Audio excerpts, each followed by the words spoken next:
আইন শৃঙ্খলা বাহিনী কিন্তু তাদের উপরে কিন্তু লাঠিচার্জ করেছেন। দর্শক আপনারা দেখতে পাচ্ছেন যে এই মুহূর্তে কিন্তু তাদেরকে এখান থেকে লাঠিচার্জ করে তাদেরকে কিন্তু তাদের সাথে কিন্তু ধস্তাধস্তি করছেন এবং তাদের কিন্তু বোঝার আগে আমাদের উপরে পুলিশ অ্যাটাক করে, তাই আমরা রাস্তায় পড়ে গেছি, তারপরেও আমাদেরকে পারানো হচ্ছে।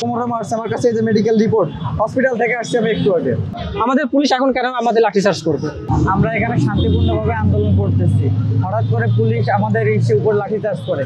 আমাদের এখানে 3-4 জন মেয়ে স্টুডেন্ট পড়ে যায় এবং পুলিশ তাদেরও লাঠি পিটা করে এবং বুট দিয়েও পর্যন্ত পাড়ায় এবং আমাদের অনেক শিক্ষার্থী ভাইদের মাথা আঘাত করে মাথা ফেটে ফেলছে এবং যেখানে সেখানে আঘাত করছে আমাদের, এবং ইভেন আমাকেও মারছে, এই যে দেখেন, এবং কোমরে মারছে। আমার কাছে যে মেডিকেল রিপোর্ট, হসপিটাল থেকে আসছি আমি একটু আগে।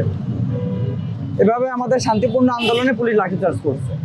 ছাত্র প্রতিনিধিদের জন্য তো জুলাই আন্দোলন হয়েছে, আপনারা তাদের সঙ্গে, তারা আপনাদের সঙ্গে যোগাযোগ করেছে কিনা? কোনো ছাত্র প্রতিনিধি এখানে সব প্রাইভেট বিশ্ববিদ্যালয়ের যেসব সংগঠন আছে, ছাত্রদের সব সংগঠনই এখানে উপস্থিত আছে এবং ছাত্র দলও এখানে উপস্থিত আছে এবং অন্য কোনো সমন্বয়ক বা আদার্স কেউ বলেন এরকম কেউ যোগাযোগ করি না আমাদের সাথে। না, আমরা আমাদের সাথে কেউ এভাবে যোগাযোগ করি না। আপনারা করেছেন? আমরা ওইভাবে চেষ্টা করি না, কিন্তু আমাদের যে সময় শিক্ষার্থীদের বহিষ্কার করে দেওয়া হয়েছিল ওই টাইমে আমরা বিশ্ববিদ্যালয় প্রশাসনের সাথে কথা বলছি, তারা এটা ঠিক করতে রাজি হয় নাই। ইউজিসিতে গেছি আমরা, ইভেন আমরা মন্ত্রণালয় পর্যন্ত গেছি, তারাও আমাদের সাথে সামনাসামনি বসেই না, আমাদের সাথে কথাও পর্যন্ত শুনি না আর কি, তাদের সাথে দেখা করার সুযোগ পাইনি আমরা। আজকে আমরা সকালেই এখানে আসি, তো সকালে আসার পরে আমরা এখানে শান্তিপূর্ণভাবেই রাস্তায় ছিলাম, বাট একটা সময় অথরিটি আসে, তারা কথা বলে, তারা পার্সোনালি বসার জন্য বলে, স্টুডেন্টরা রাজি হয় নাই। দেন আমরা কিছু বোঝার আগেই যে কি বোঝার আগে আমাদের উপরে পুলিশ অ্যাটাক করে, লাঠিচার্জ শুরু করে। এমনকি সামনে আমরা 4-5টা মেয়ে ছিলাম, আমাদের উপরে অত্যাচার করে, আমরা রাস্তায় পড়ে গেছি, তারপরেও আমাদেরকে পারানো হচ্ছে। তারপরে পুলিশ সামনে চলে যায়। এরকম পুলিশের আচরণ দেখেছি? পুলিশের আচরণ তো সবসময় আমরা এরকমই দেখি, সেই আন্দোলন থেকে শুরু করে তার আগেও 2018 সালের সেই আন্দোলন, তারপরে আমাদের এই যে 24-এর আন্দোলন, প্লাস আমাদের যতগুলোই আন্দোলন আমরা বাংলাদেশে দেখি, সবসময় দেখি যে পুলিশ আমাদের অনৈতিকভাবে যে একটা আচরণ করে, এই জিনিসটা খুবই দুঃখজনক আসলে।